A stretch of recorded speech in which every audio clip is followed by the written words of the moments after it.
My name's Robert Healy. I'm the head brewer at Apponaug Brewing Company in Warwick, Rhode Island. We are a brew pub with a 10-barrel brew house on the Patuxent River. We've been around for about 5 years. I think that because of COVID, you have some obstacles to overcome, and I think sustainability is a very viable way of approaching those obstacles. A lot of the things that we got to do were improvements on process. How can we make things more efficient, and naturally through efficiency, we make things more sustainable as well. Anything from kitchen processes to brew house processes, even stuff behind the bar. Side streaming is really kind of low-hanging fruit in terms of the easiest and most effective way to make sure that what's going down the drain is safe to go down the drain. It's just getting as much use out of what we've got as possible.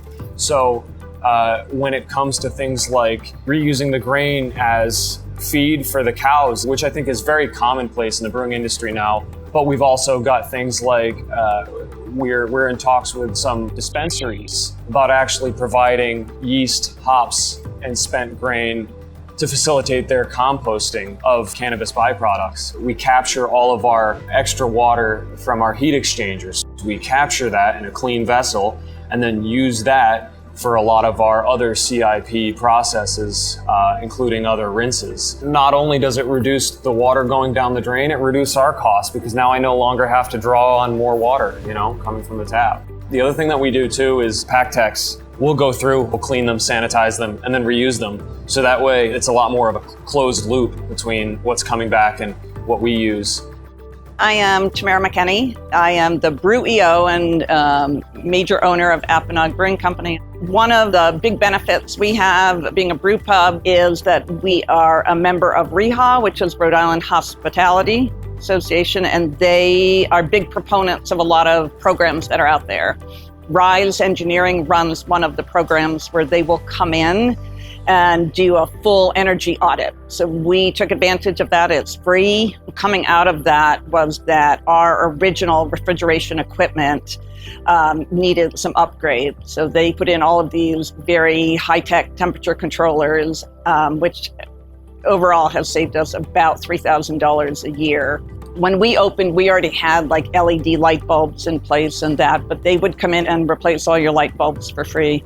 We are first and foremost a scratch kitchen, which means we're bringing in raw product and then creating final product. So a few things that we have started doing, any kind of kitchen waste, vegetable matter we use to create our own stock. We trim all of our meats and we freeze all of the trimmings.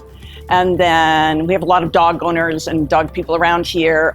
We bag it up and frozen and they can take it home. Last year, I spent a lot of time 2 years in the kitchen itself, and we realized that we were inaccurately portioning our food. We make all our food to order, so we don't hold it over for the next order. Doesn't seem like a lot, but I have that behind. In one shift, we were creating 22 quarts of leftover just by not portioning. And that was one item from one station. So we implemented just much better portioning control before it even gets cooked. And by doing that, we saved money. Our food costs probably dropped 3%.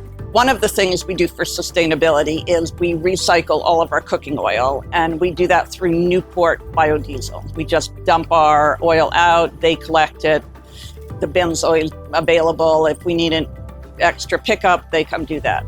In fact, we make money on it. We get a check every month for the recycled cooking oil. I would love if I could find that same vendor for my organic food waste, who would come and pick up our organic food waste on a timely basis so that we could keep it out of the landfill. Everybody who owns a small business wants to be environmentally conscious, but you have to start with how much will it cost them? Because that's going to be their first question across the board. So if you can come up with a way to save money that is sustainable, people will do it.